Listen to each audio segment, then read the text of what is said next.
Leitura do dia. Gênero científico. Olá, alunos, tudo bem? Vamos para a nossa leitura de hoje. Por que a girafa tem um pescoço tão comprido? Você sabe? Elas são animais muito bonitos, não são?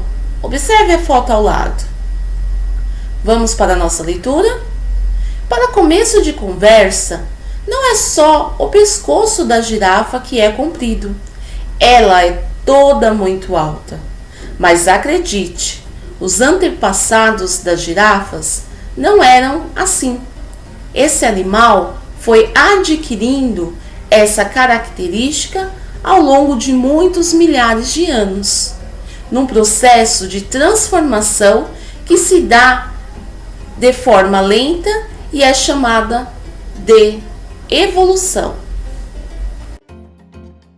Essas transformações ou mutações que resultam na girafa com a aparência que conhecemos hoje aconteceram no material genético dos ancestrais dela, ou seja, os genes do animal, que são estruturas contidas nas células de qualquer ser vivo, guardando o que podemos chamar de código de suas características físicas.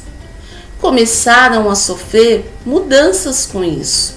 Alguns filhotes passaram a nascer um pouco mais alto e com o pescoço um pouquinho mais comprido.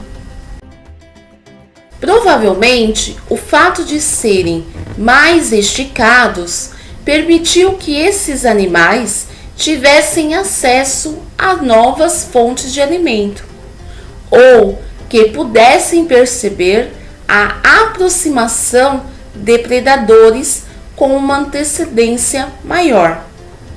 Assim, esses filhotes mostraram maior capacidade de sobreviver do que os outros. Eles estavam, portanto, mais bem adaptados ao meio em que viviam. Como consequência, ao se reproduzirem, acabaram deixando uma quantidade maior de descendentes, sendo esses mais altos. Então, ao longo de algumas gerações, o número de animais com o pescoço um pouco mais comprido foi aumentando a toda a espécie que estivesse dominada por animais com tais características. A esse tipo de situação, os cientistas chamam de seleção natural. Esse processo se repetiu algumas vezes, e em cada uma delas, o resultado era que a população dos ancestrais da girafa ia se modificando. Ao mesmo tempo, esses animais iam se especializando em se alimentar das folhas que se localizavam nas partes mais altas das árvores. E em resposta a essa necessidade, seu pescoço ia se alongando ainda mais a cada geração.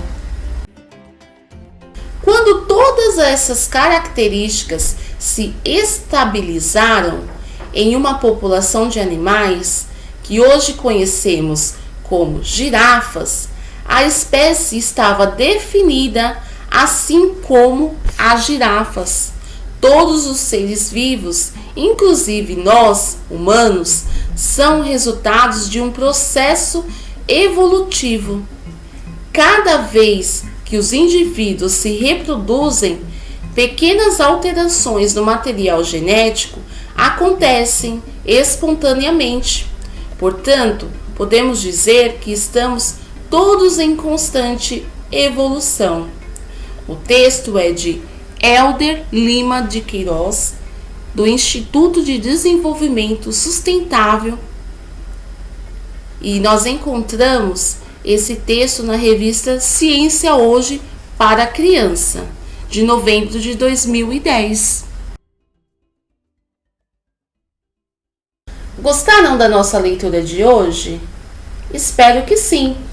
Vocês conseguiram entender que as girafas, elas não eram tão altas como nós vimos hoje em dia na TV, no zoológico? Pois é, elas ficaram assim pela necessidade de se alimentar em árvores mais altas, e ao longo do tempo esse pescoço foi se esticando. Então hoje em dia nós vemos essas girafas tão lindas e altas. Então, até a nossa próxima leitura. Um beijo!